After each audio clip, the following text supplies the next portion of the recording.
이렇게 오후부터 공식적인 프로그램이 시작하는 건 별로 못 봤는데, 네, 요번에 경험을 합니다. 네. 자, 두 번째 시간, 희고에 대해서 살펴보겠습니다. 잘 알고 계시죠?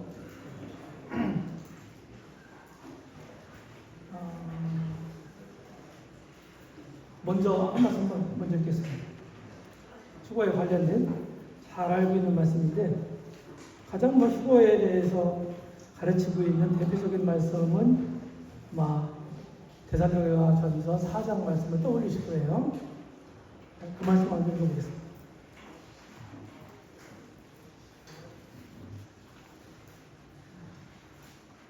네, 13절부터 18절까지인데요. 이것도 이제 대충 보면서 제가 밑에 간단하게 하고 세 구절만 16절부터 읽겠습니다.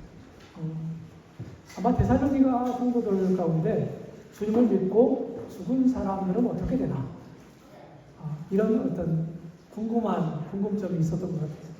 이런 걸 풀어주기 위해서 바울이 이제 이 말씀을 쭉 하고 있는데, 13절에 형제들아, 자는 자들에 관하여는 너희가 알지 못함을 우리가 원하지 않는다, 이렇게 얘기를 하죠.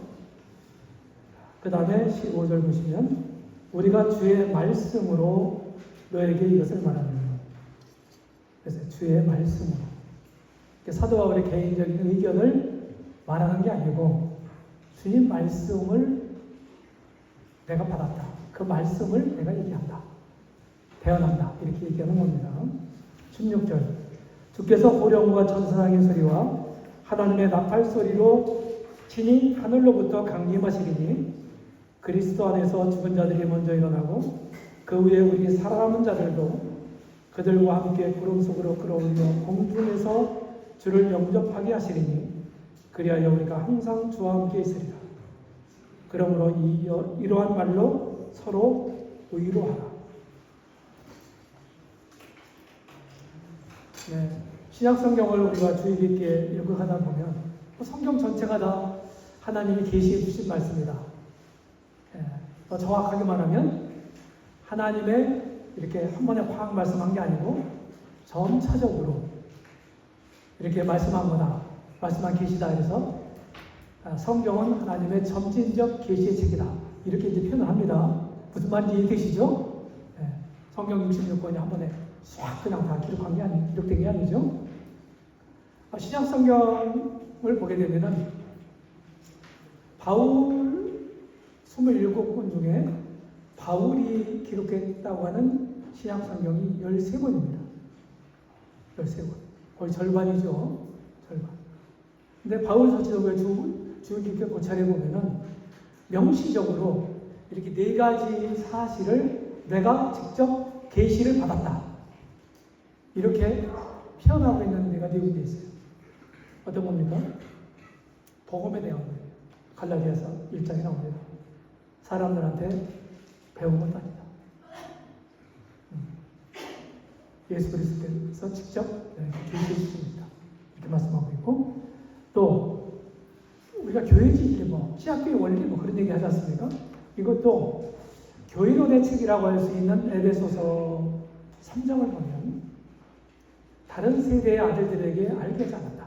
왜? 교회에 대해서 쭉 얘기를 하면서 이거는 다른 세대, 즉 구약시대의 어떤 선지자들, 어떤 믿음의 사람들에게도 교회에 대한 계시를 주시지 않았다, 이렇게 얘기를 합니다. 그래서 하나님 속에 감추었던 비밀의 경륜인 교회에 대해서 바울이 직접 계시를 받고 그거를 얘기를 하는 겁니다. 그 다음에 고린도서 11장에 보게 되면 23절에 보면 주의 만찬에 대한 얘기가 나와요. 이것도 주님이 본인에게 계시해 주신 겁니다. 말씀합니다. 그렇게 얘기를 해요. 우리는 주의 만찬을 이제 공적인 예배 양식으로 받아들이고 매주 주일날 우리가 모일 때 하나님께 예배를 드리는 하나의 방법으로 하지 않습니까? 주의 만찬 떡 떼고 잔 나누고 그것 자체가 예배라기보다는 그 예식을 행하면서 하나님께 마땅한 예배를 담아드리는 거죠. 그렇죠? 그 다음에 또 한 가지는 뭐냐면 교회 휴거. 제가 이 시간에 말씀을 두 번째 시간에 말씀드리고자 하는 휴거를 주의 말씀으로 그랬어요. 그러면은 제가 이제 성경을 읽어가면서 이런 기록들을 발견했어요. 그럼 이 네 가지 지금 바울이 받았다고 하는 네 가지 계시, 이게 사실은 우리 모임에서 굉장히 충시하는 진리들입니다.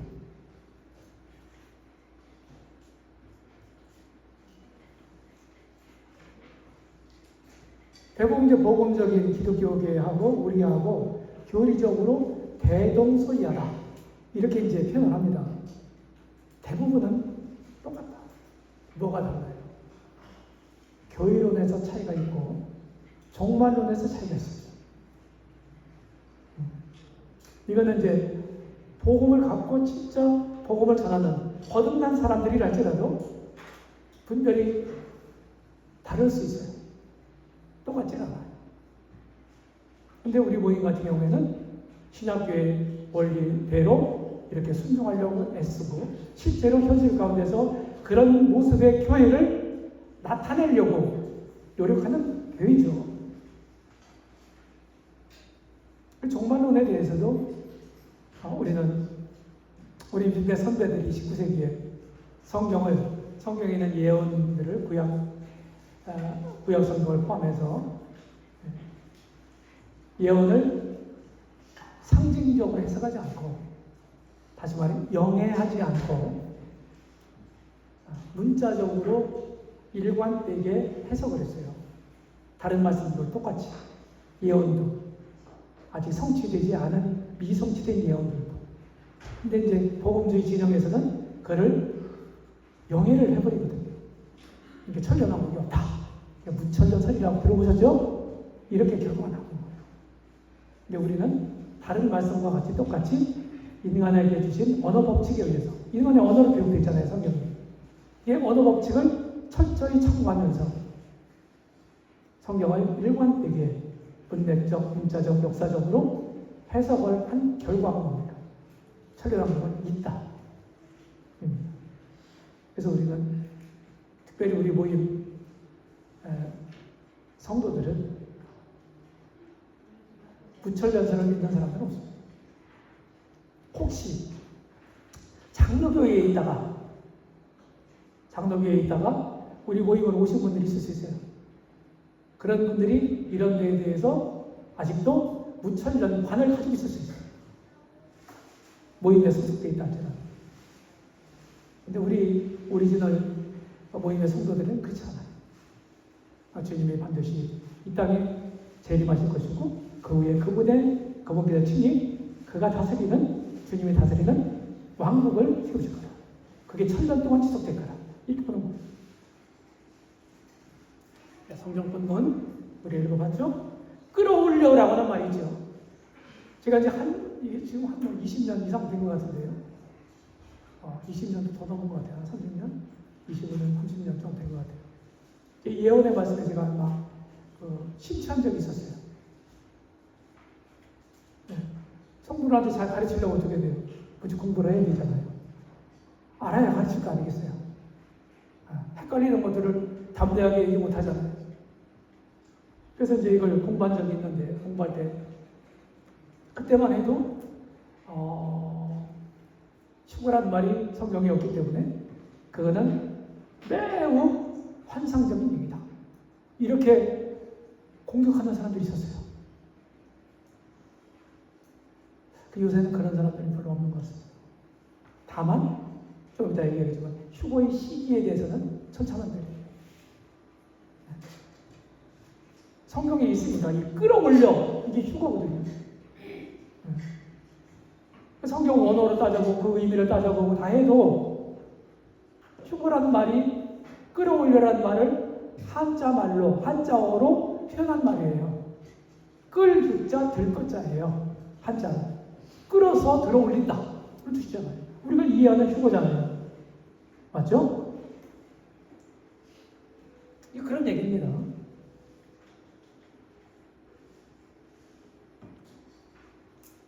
네, 이게 이제 성경 예언표고요.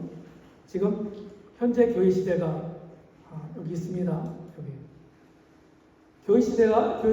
교회를 완성시키는 사건이 뭡니까? 교회가 완성될 때 우리 휴거되는 거예요. 그래서 휴거는 구약 시대 때 계시되지 않았습니다. 바울에게 계시가 된 겁니다. 그러면은 구약의 선지자들이 휴거를 안 하겠어요? 몰라겠어요? 퀴즈. 쉬운 퀴즈. 구약의 어떤 선지자도 휴거를 몰랐어요.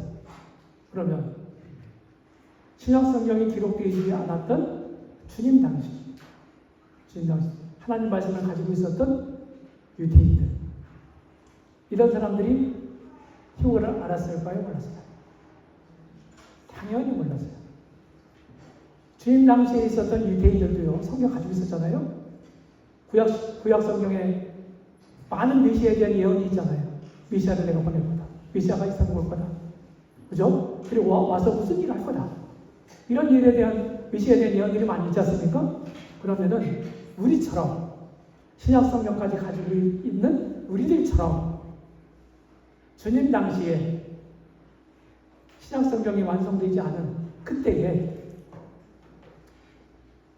성경, 정확히 말하면 구약 성경을 가지고 있는 정통 유대인들이 메시아의 초림과 재림을 구분할 수 있었을까요? 구분할 수 없었어요. 성경은 그래요. 메시아가 오면은 죽을 거고, 이런 말씀이 있지만 큰 능력으로 다른 사람들은 막 큰 능력으로 막 진압하고 당당하게 이렇게 통치하고, 이런 메시아 상도 구약의 예언 가운데 있거든요. 근데 주님 당시에는 이스라엘은 어떤 상태였습니까? 로마의 성국이었죠. 로마 제국의 지배를 받았단 말이에요. 그들에게 당면 숙제가 뭐예요? 과제가. 로마 제국으로부터, 압제로부터 벗어나는 거죠. 우리가 일제 때처럼. 그렇죠? 그러니까 빨리 메시아, 예수님이 메시아 같은데 이분이 우리 왕이 돼가지고 빨리 저 로마 사람들을 몰아내야 되는데 이 땅에서. 그런 생각을 하면서 실제로 예수님을 붙잡아서 막 임금 삼으려고 했다고 하는 그런 기록도 있어요. 주님 필요하시죠? 아직 때가 안 됐겠다. 이런 겁니다. 그래서 주님 당시에는 누구도 메시아의 초림과 재림, 우리가 쉽게 구분하는 초림과 재림을 구분할 수 없었다. 또 현대 기독교, 신학생활을 가지고 있는 오늘날 기독교계에도 사실은 이 휴거와 주님의 지상 재림과 구분하지 못한 사람들이 상당히 있다 하는 거예요. 우리가 이런 점들을 알고 이제 가야 합니다. 휴거교리. 휴거교리는 교회를 완성시키는 사건이라고요. 좀 이따 비교 도표를 보겠지만은 이스라엘과 관계가 없어요. 저는 이 휴거될 때 신약교회에 속한 성도들만 휴거된다. 저는 그렇게 보는 사람입니다. 두 가지 입장이 있어요. 신구약 성도들 한꺼번에 몽땅 다 올라간다. 휴거 때까지 다 주님 믿고서 뭐만 신구약 성도들 다 부활시키고 변화시켜서 끌어올라간다. 이렇게 보는 분들이 있고, 또 저처럼 아니다. 이거는 신약교회에 속한 경륜이기 때문에 사도행전 2장 1절에 오순절 이후에 구원받은 죽은 사람을 부활시키고 지금 휴거 때까지 살아있는 사람들을 변화시켜서 끌어올라간다. 신약교회만 해당된다. 이렇게 보는 학자들이 있어요. 저는 후자예요.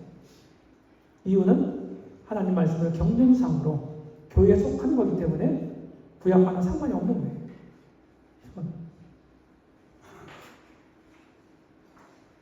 휴거란 말 이제 들어보셨죠? 예. 휴거는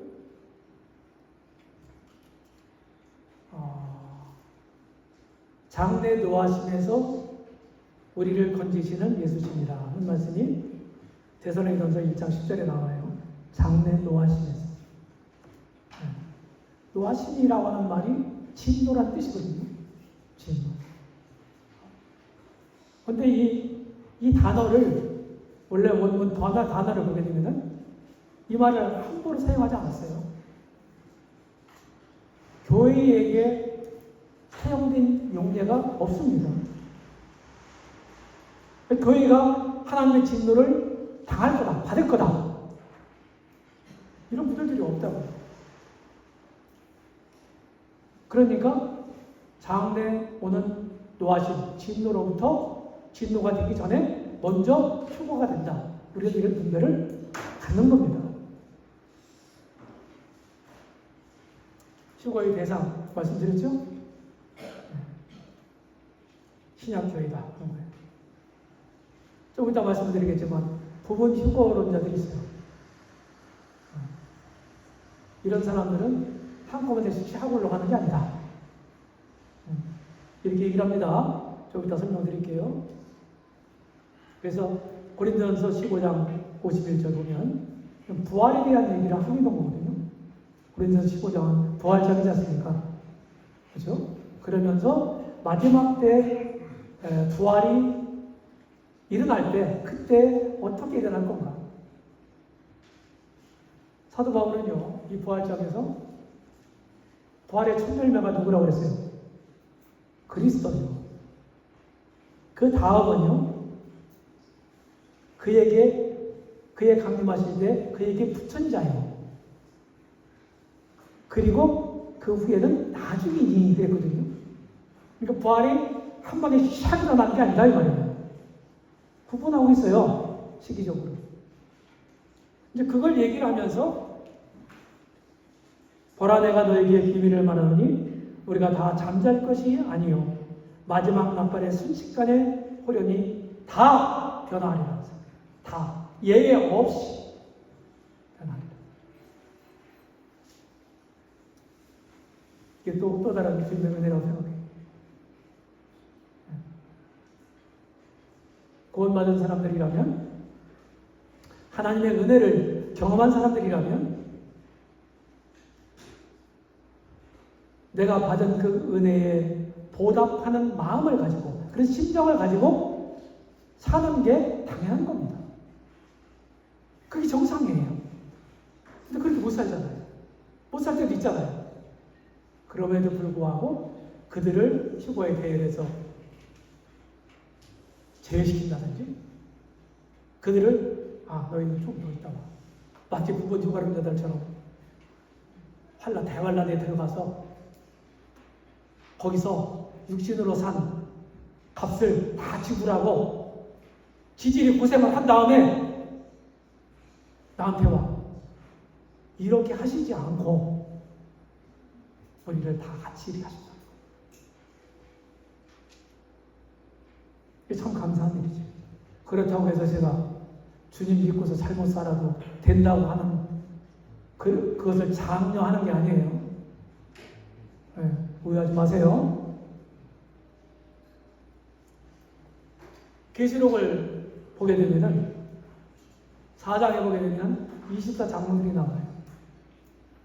이런 학자들이 이런 5가지를 얘기합니다. 저는 맨 마지막에 신약교회 대표자들이다 이렇게 이제 봅니다. 그 이유는 계시록 2장과 3장에 보게 되면 7교회에 대한 얘기가 나오죠. 그렇죠? 그리고 거기에 각 교회마다 이기는 자들에게 주시는 약속이 있어요. 그런데 24장로들이 하고 있는 행색이 그 교회에게 주셨던 약속을 하고 있어요.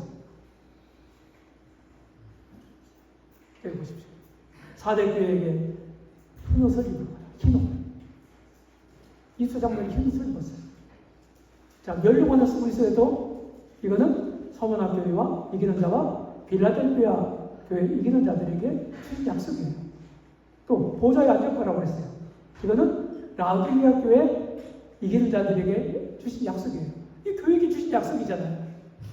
근데 이 행색을 하고 있다고요. 24장로들이. 24라는 숫자에다가 방점을 찍어서 구약의 이스라엘 12지파, 신약의 12사도 이렇게 이제 해서 신구약 성도 도합이다, 대표다 이렇게 얘기하는 분들이 있어요. 그건 24라는 숫자에 방점 찍는 거예요. 저는 이들이 하고 있는 행색.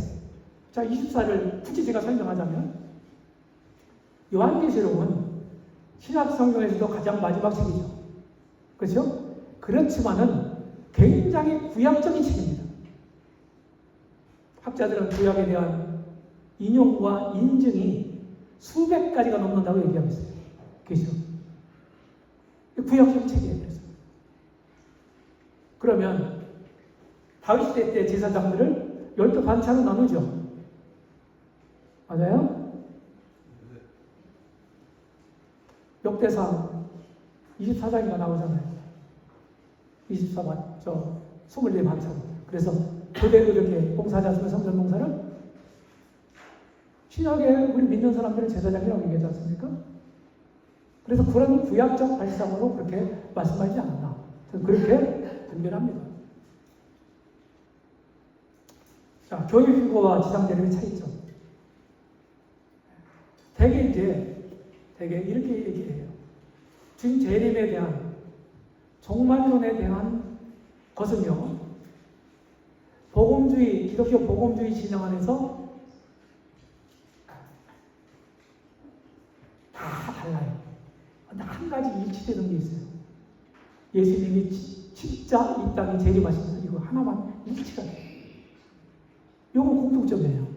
근데 다른 건 어떤 모습으로 오는지, 축구가 있는지 없는지, 그 시기는 어떤지, 설레방법이 있는지 없는지 이런 것들이 다 달라요.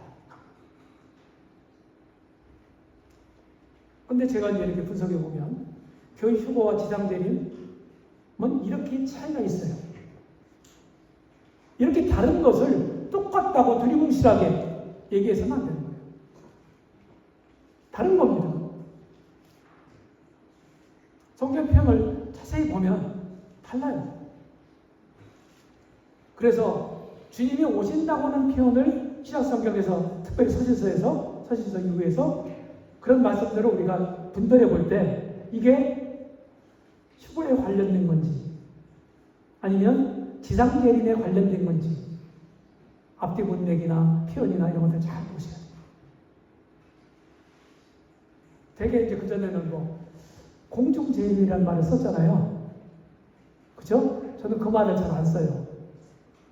왜? 주님이 공중까지 오신다고 하는 것도 지금 부인하세가 아니라 그냥 재림을 하나의 단일 사건으로 보는 사람들은 공중재림과 지상재림이라고 이렇게 표현을 썼잖아요. 이 표현은 어떻게 재림이 2번, 3번 있다고 하냐. 한 번밖에 없는데 이렇게 공격해요.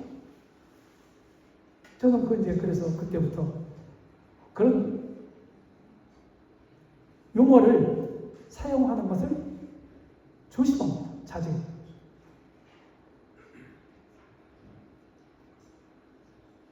윌리엄 맥도날드는요, 주님의 재림을 하나의 단일 사건으로 안 보고 하나의 과정으로 봤어요. 저는 이게 굉장히 타당하다고 봅니다. 그 첫 단추가 뭡니까? 공중까지 오셔서 교회를 휴거시키는 일이에요. 와서 만나서 함께 오시는 거죠. 이 땅에. 그렇죠? 우리와 함께. 휴거된 우리와 함께. 이 땅을 다스리기 위해서. 그리고 쭉 천일왕국까지 이거를 전체적으로 다 휴거, 질러 반란, 그 다음에 주님의 지상재림, 천일왕국 이거를 하나의 전체적인 큰 틀에서 하나의 과정을 하는 거예요. 이따 표를 제가 정리함을 보여드리겠습니다. 교회 휴거와 지상재림을 이렇게 비교하면 다르잖아요. 그죠? 주님의 지상재림은요, 스가랴서 14장 4절에 보면은 어디로 오실 건가 명시적으로 말씀하고 있어요. 그의 오른발이 예루살렘 동편 감람산에 서실 것입니다. 예루살렘 동쪽에 있잖아요, 감람산이. 성지 순례 많이 갔다 오셨죠? 기드론 골짜기 바로 건너라. 성전산하고 감람산하고 해발이 높이가 거의 비슷해요. 790이라고 하더라고요.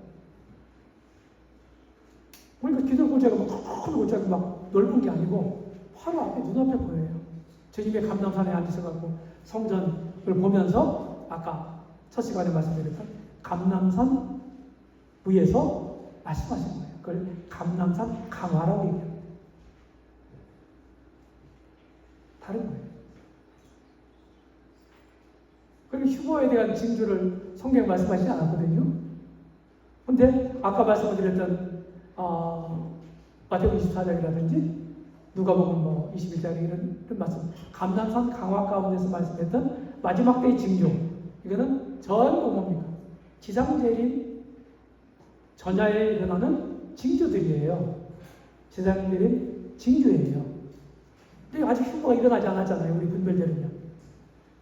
그죠? 적어도 다니엘의 제70번째 일회가 이 두 사이에 휴거와 지상재림 사이에 끼어 있다.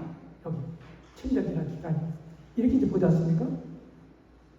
이렇게 시차가 있음에도 불구하고 휴거가 일어나지 않았는데 지금 이 시대에도 지상재림에 대한 징조들이 일어나고 있어요. 그러니까 우리가 이런 걸 통해서 주님 오심이 참 가까웠다. 우리가 이렇게 생각할 수가 있습니다. 휴거의 시 없다고 하는 사람들이 있어요. 네. 네, 없다. 교회 시대가 끝나면 주님 지상재림으로 교회 시대가 끝나고 영혼은 들어간다. 마지막 심판이다. 이렇게 생각하는 거고요. 시한도 정말론자들이 있어요. 자, 1992년 10월 28일.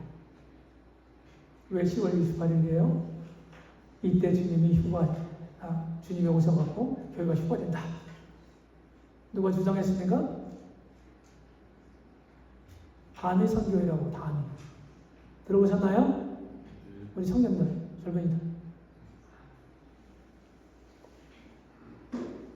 단위 선교회의 리더가 이장님 목사예요. 이장님. 이분이 장로교단에 속해 있는 분입니다. 이분이 이제 이렇게 날짜를 지정해서 1992년 10월 28일에 예수님 오신다. 그랬어요. 초막절 때 오신다는 거예요. 유대인들 초막절. 그때 이렇게 해서 예언을 했어요. 빗나갔죠? 네, 그러면서 뭡니까? 이날이 되기 전까지는 사회적으로 크게 막 이슈가 되고 막 매스컴에 많이 보도되고 그랬거든요. 진짜로 생기면 큰일 나잖아요. 안 믿는 사람들이. 빗나갔어. 거봐, 내가 그럴 줄 알았어. 이래가지고 그 뒤부터는 종말론에 대한 부정적인 기류가 사회에 기류가 됐어요. 그래서 교회에서도 우리 모임에서도 잘 안 가르쳤어요. 종말론에 대해서. 한동안. 부정적인 인식들 때문에. 이장님 목사만 있었던 거 아니에요. 역사적으로 보면 이런 사람들이 꽤 있었어요. 휴거 얘기한다고 해서 이 사람들이 세대주의자다 이렇게 얘기할 수 없어요.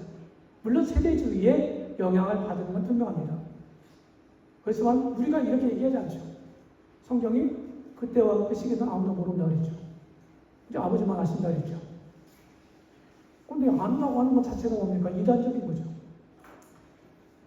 이렇게 하면 안 되는 겁니다. 그래서 뭐 지금 제3성전 얘기 이런 것들 막 많이 얘기하고 있잖아요.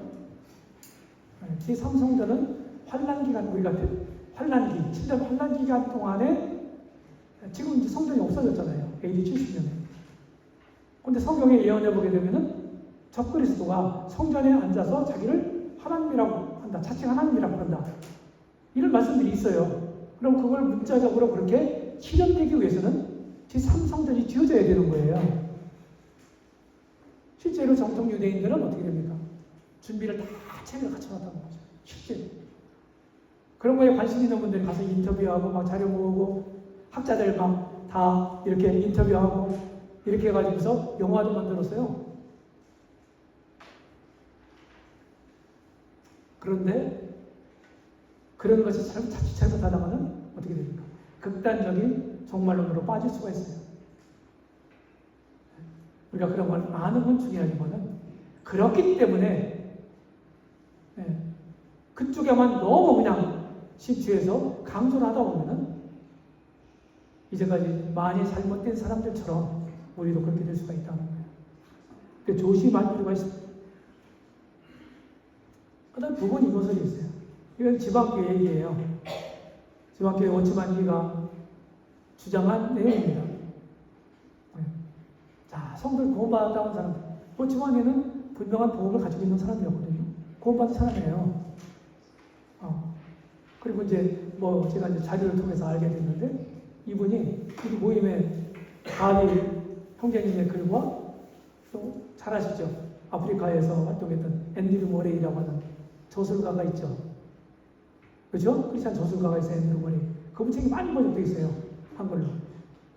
이 두 분의 책을 많이 탑독했다는 거예요. 오지만이가. 그리고 두 가지 좋은 것들을 딱 이렇게 결합시켰대요. 이분이 천재거든요. 오지만이가. 그렇게 하면서 상당히 이제 지방교회가 세대주의적인 노선을 이제 표방해요. 그 사람들. 휴거 얘기하고 다. 근데 이제 휴거는 부분 요소를 얘기합니다. 자, 믿는 성도들이 참 정신 차리고서 열심히 주님을 잘 섬기게 할 수 있는 방법이 뭘까? 이걸 고민하다가 진짜 영적으로 잘 섬긴 사람들은 환난전에 착 가고 육신적으로 산 사람도 구원받고 그 사람들은 환난 속에 들어갔다가 고생하고 그 육신의 때를 다 뺏긴 다음에 그런 다음에 그때 올라간다. 이렇게 가르쳤던 거예요. 성경의 지지를 못 받습니다. 성경이 그렇게 말하지 않아요. 아까 봤죠? 다 호련히 변화한다고 했어요. 예외 없이. 다 잘못된 거예요.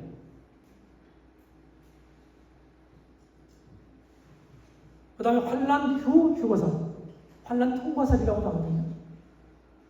이 사람들은 이제 신학적으로, 신학계에서, 기독교계에서 표현하는 말들, 좀 어려운 말들인데, 천국이 진짜 있다 하는 것이 있다고 이렇게 분별하는 사람들이 두 종류가 있어요. 이거를 하나는 역사적 전천전. 우리처럼 7년 대화, 환난기, 휴거, 환난전 휴거 이런 것을 믿지 않아요. 근데 이 사람들은 휴거를 얘기해요. 그런데 환난을 다 통과한 다음에 휴거가 돼서 바로 올라갔다 바로 온다는 거예요. 왜 그렇게 할까? 그 이유가 뭘까? 왜 휴거시가 바로 내려와? 주님이 오셔가지고 그냥 이 땅에 그냥 바로 만나면 되는 거지. 이제 이런 사람들이 역사적 전천전주의자들 이 얘기하는 거예요.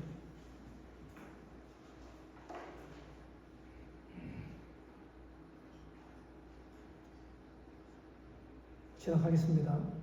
그래서 이제 이 사람들은 마태복음 24장에 있는 감람산 강화를 성경 해석할 때 그때만 해도 교회에 대한 교회가 그때 없었죠. 주님 그 말씀하실 때 있었어요, 없었어요? 없었어요. 주님이 죽으시기 전에 직전에 하신 말씀이에요. 그 말씀을 하시고 며칠 뒤에 주님 죽으시거든요. AD 33년 4월 3일 금요일 날 저녁 5일.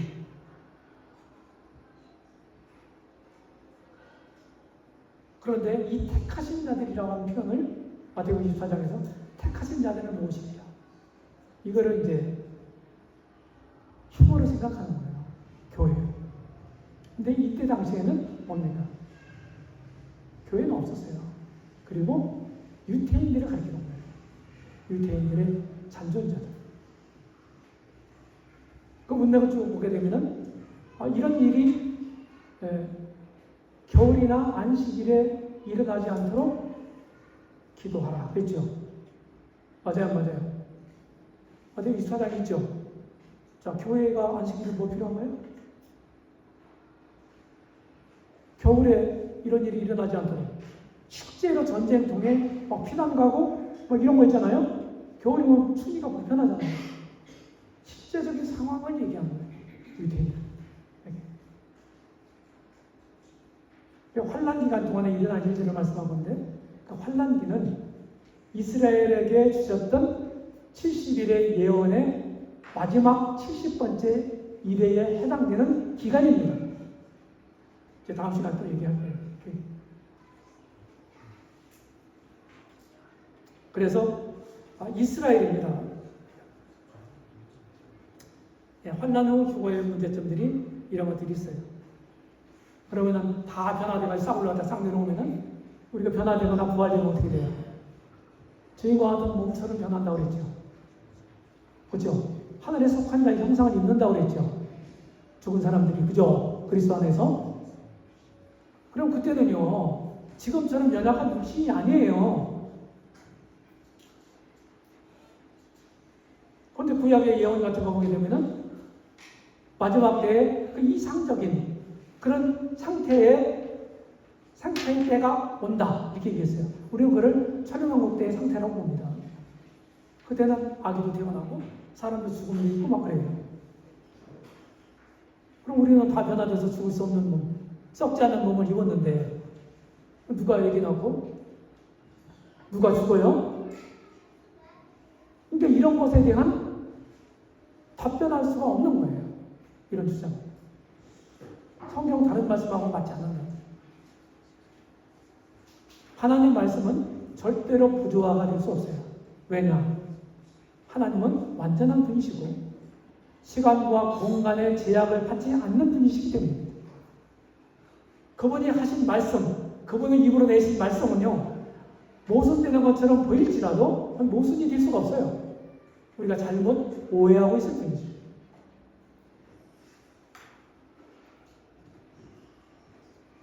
그 다음에 환난충, 이런 사람들이 또 있습니다. 이런 학자들이 있어요. 이것도 똑같습니다. 이런 많은 문제점들을 가지고 있습니다. 자, 우리는 환난전 휴거를 믿습니다. 참된 교회인 빌라델비아 교회에 시험의 때를 면하게 해주겠다 약속해 주셨고요. 영문으로는 이 계시록 3장 10절 말씀을 가지고 논문이 쓰여졌더라고요. 한국을 가지고 논문이 쓰여졌어요. 네. 그리고 데살로니가서 1장 10절에 보게 되면 주님은 장래 노하심에서 우리를 건지시는 예수십니다. 그런 말씀이었어요. 장래 노하심. 아까 말씀드렸죠?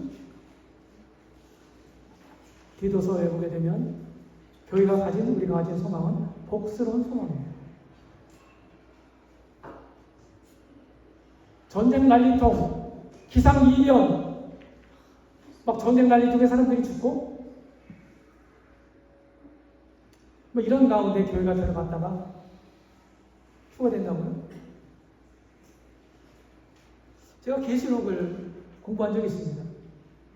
서청교회에서 여러 번 가르쳤어요. 그런데 하면서 제가 결론 낸 게요. 제가 주장을 하지 않을게요. 7년 환란기, 계시록 4장부터 19장까지를 보지 않습니까? 특별히 정확히 말하면 6장서부터 1급인 심판 시작되는 6장에 19장까지 제 지상 내려가실 때까지. 그때 당시의 인구의 절반이 죽어요. 절반. 2명 중에 1명 죽는다고요. 그 얘기 무슨 얘기냐? 제가 이런 얘기는 네가 안 죽으면 내가 죽는 거야. 엄청난 살육이 있습니다. 전쟁과 기근과 또 전염병과 많은 사람들이 죽어요. 장이 치울 수도 없어. 너무 많아서. 까마귀 밥이 된다고 했어요. 독수리 밥이 된다고 했어요. 이런 일들이 있다고 하는 겁니다. 환란기간은 다니엘서 7장 내일 보겠지만은 9장 보겠지만은 이스라엘에게 주신 하나님의 그때 당시 다니엘을 통해서 70일의 예언을 주실 당시에 이스라엘에 대한 계획서예요. 장래에 일어난 이스라엘에게 주신 말씀이에요.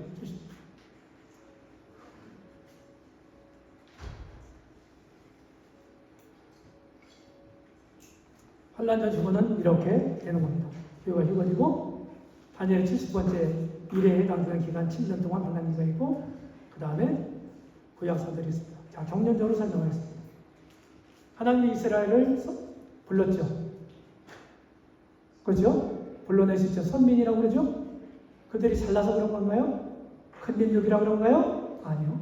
작은 민족들을 택했다고 했어요. 왜? 작은 민족들, 보잘것없는 민족들, 다른 열방들보다 더 내세울 것이 없는 이런 이스라엘을 하나님 부르셔서 이 미미한 민족을 통해서 하나님의 대사를 경영하신 거예요. 그럼 하나님 드러날 거 아니겠어요? 인간적으로 봐도 이런 여러 걸 갖춰졌어 저 사람. 그러니까 그런 능력이 있으니까 그 일을 큰 일을 했지. 이렇게 생각할 거 아니겠어요? 근데 겉으로 아무런 거 없어요. 놀라운 일을 했어요. 그건 누가 한 거예요? 그 사람 통해서. 하나님 하신 거죠. 그런 걸 열방 속에 열방에게 보여주시기 위해서 작은 민족을 택했다고 했어요. 그들을 통해서 열방 가운데 여기에 이제 이사야서 여기는 너희는 내 증인, 내 여호와가 말하노라. 너희는 내 증인이다. 이스라엘에 이거 말씀했어요. 여기서 여호와의 증인이라는 말이 나온 거예요. 이다. 근데 성경적 용어예요, 그 말이. 하나님을 열방 세계에 증거하는 민족으로서 하나님 부르신 거예요. 근데 그 일을 못했잖아요, 이스라엘. 우상 숭배와 불신으로 하나님을 저버리고. 그래서 그들이 하나님께 반역을 일삼으면서 사라졌지 않습니까? 그래서 그들을 하나님의 역사의 무대에서 옆으로 제껴놓으신 거예요. 네. 로마서 9장, 10장, 11장에 보면 옆으로 제껴놓으시고, 그리고 이 한가운데에 중심에 하나님 속에 감추었던 비밀의 경제인 교회를 놓으신 거예요. 이 교회를 통해서 하나님의 때까지 하나님의 뜻을 성취해 가시는 겁니다. 그러니까 교회가 완성되죠? 그러면 다시 이스라엘에게 중심 무대가 이스라엘 중심 무대에 서게 됩니다. 출애굽기 19장에 보게 되면 출애굽한 사람들에게 흰의 광야에 있는 이스라엘에게 너희가 내 말을 듣고 순종하면 뭐라고 그랬어요? 택하신 족속이 되고 또 제사장 나라가 되고 이렇게 약속하셨죠. 그런데 계속 반역과 불신으로 제사장 나라 역할을 한 적이 없어요. 이스라엘. 근데 그 말이 영 성취가 안 되면 그 하나님 말씀은 땅에 떨어지죠. 결국은 세상 끝에 그 말씀이 문자 그대로 성취됩니다. 환란기는 모든 세계에 다 펼쳐지는 일이지만은 이스라엘을 다루시기 위한 짤막한 기간입니다. 그들이 영적으로 회복이 돼서 그 역할을 감당할 겁니다. 찬양합니다. 그래서 환란, 교회가 휴거된 다음에 7년 환란기와 천년왕국은 온 인류에게 미치는 사건이기도 하지만은 직접적으로는 이스라엘과 관련이 있는 말씀입니다.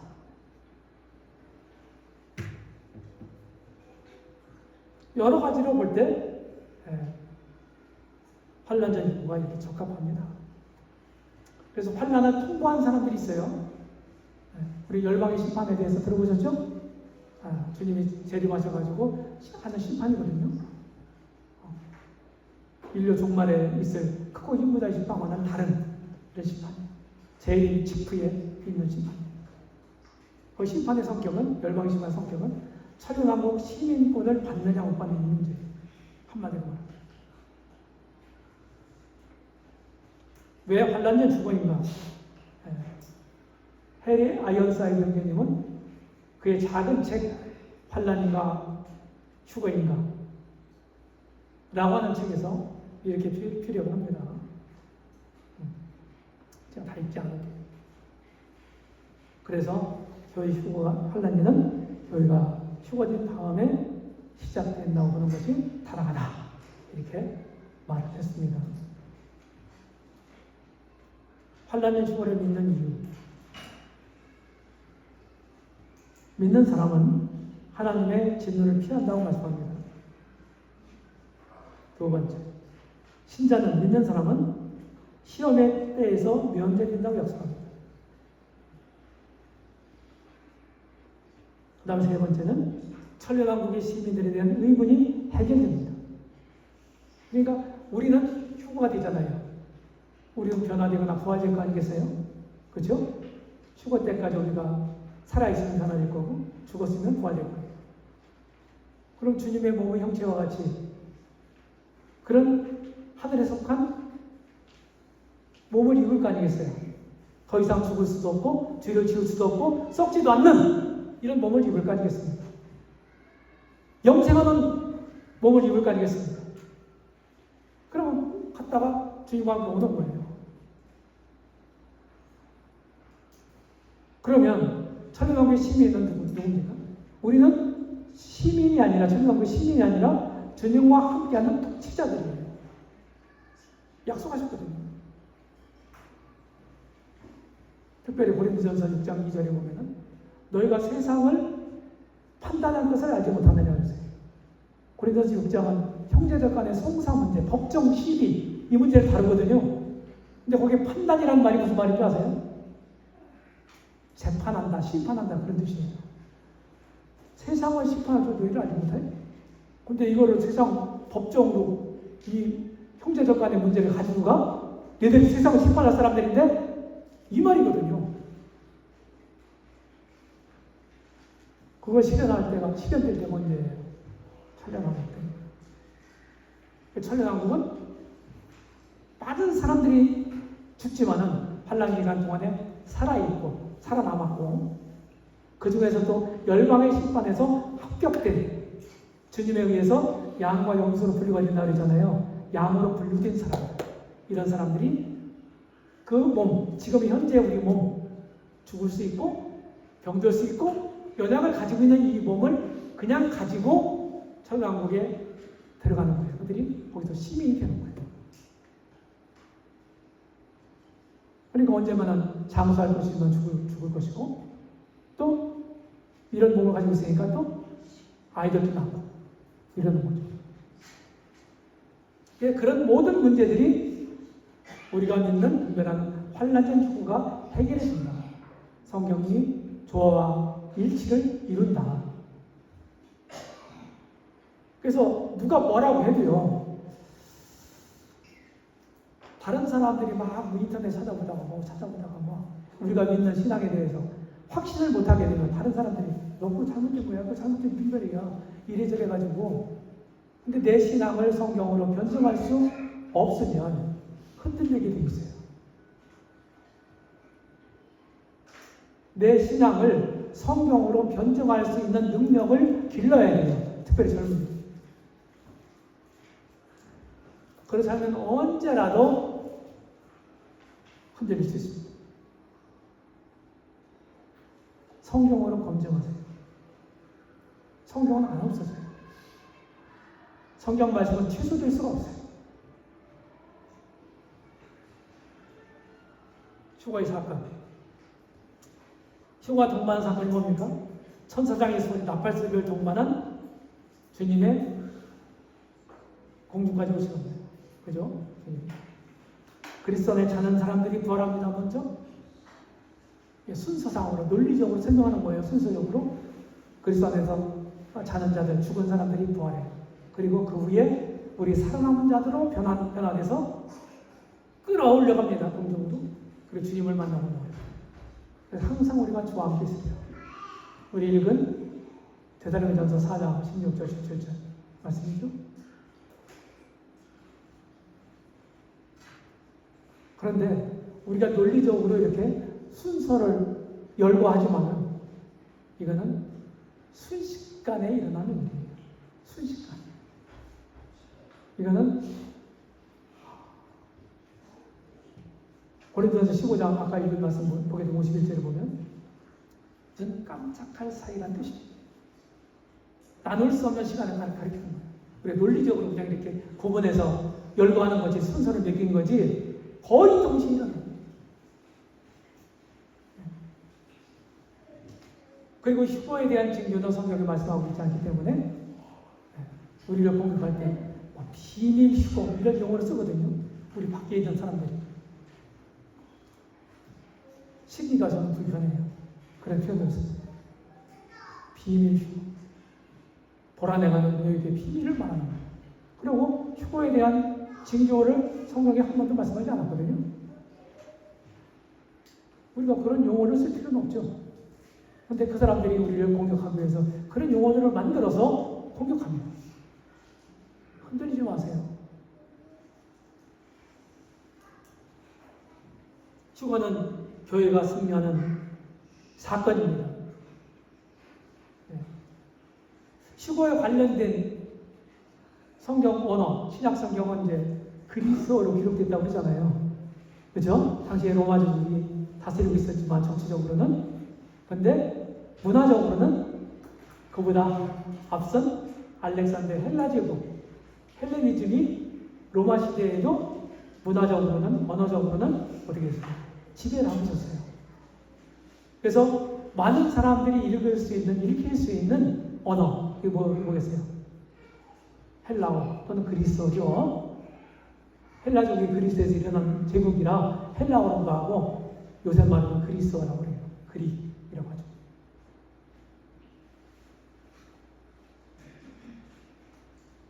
두 가지 용어가 있는데 아까 끌어올려라는 말이 하르파도라고 하는 단어라고 해요.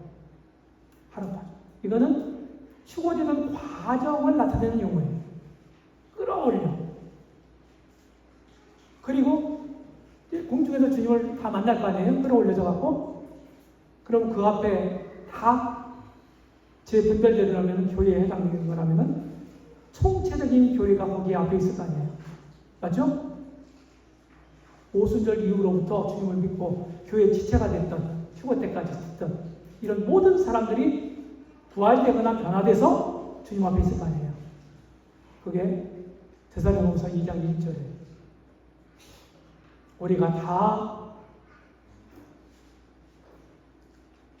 예수의 앞에 모임에 관하여 그의 강림하심과 예수 그리스도의 강림하심과 우리가 그 앞에 모임에 관하여 이런 표현이 있거든요. 그 모임이라고 하는 말, 그것이 이제 총체적인 교회를 가리키는 말이에요. 이건 에피시나 고개라는 말입니다. 이거는 휴거가 완료된 상태를 가리킵니다.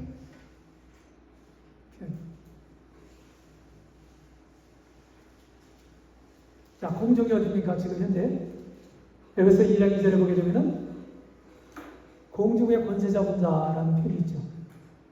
누구를 가리켜요? 물론 사탄을 가리킵니다. 근데 공중을 장악하고 세상을 지배하고 있는 거예요. 다른 말씀을 하게 되면 이 세상 신이라고도 하고 그 다음에 이 세상 임금이라고 하는 표현이 있어요. 신약성경에. 사탄을 가리키는 말이에요. 그리고 요한일서 5장에 보게 되면 온 세상은 악한 자 안에 처해 있다. 이런 표현이 있어요. 악한 자가 누구를 가리켜요? 사탄을 가리키는 말이에요.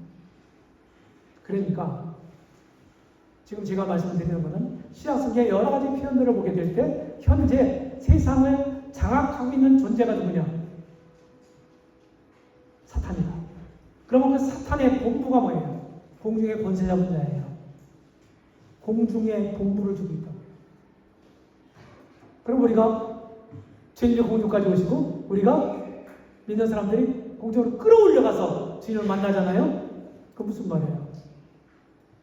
우리 원수 사탄의 본거지, 지의 본부를 점령했다는 얘기예요. 그게 무슨 얘기인가요? 우리가 최종적인 승리를 하고 있다. 전쟁에서 지휘부를 점령하면 이긴 거죠. 전쟁에서. 맞아요? 그리고 깃발에다 꽂는 거예요, 거기다가. 그 승리의 표징이잖아요.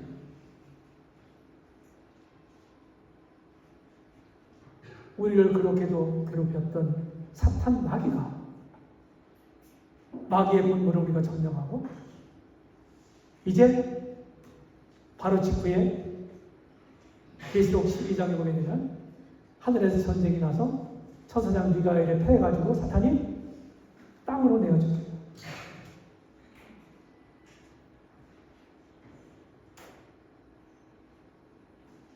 이런 장면들이 나오는 겁니다. 그래서 흉오라고 하는 사건은 최종적인 우리의 원수 마귀에게 승리하고 그의 지휘 본부를 점령하고 궁극적인 승리를 우리가 만끽하는 때다. 그때 승리의 결과를 우리는 부르게 될 겁니다.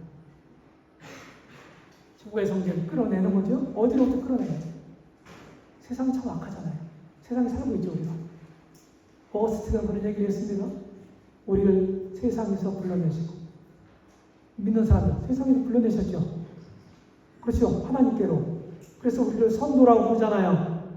성도는 하나님께로 구별된 사람이라는 뜻이에요. 구별된 물이다 하는 뜻이에요. 하나님께 구별된 물건을 성물이라고 합니다. 그렇죠? 우리를 세상에서 불러내시고 우리를 세상 안에 있게 하시고 우리를 세상 끝날에 영원하게 하십니다. 우리를 세상 전에 택하시고 세상에서 끌어내시고 그리고 세상 안에 두시고 지금 이거거든요. 세상 안에 두시고 세상 끝날에 우리를 영원하게 하십니다. 이렇게 말했습니다. 그 찬해로 유명한 오거스틴. 세상에 온갖 어려움들을 겪고 가잖아요. 개인적으로 굉장히 각기 다른 어려움들을 겪고 계실지 몰라요.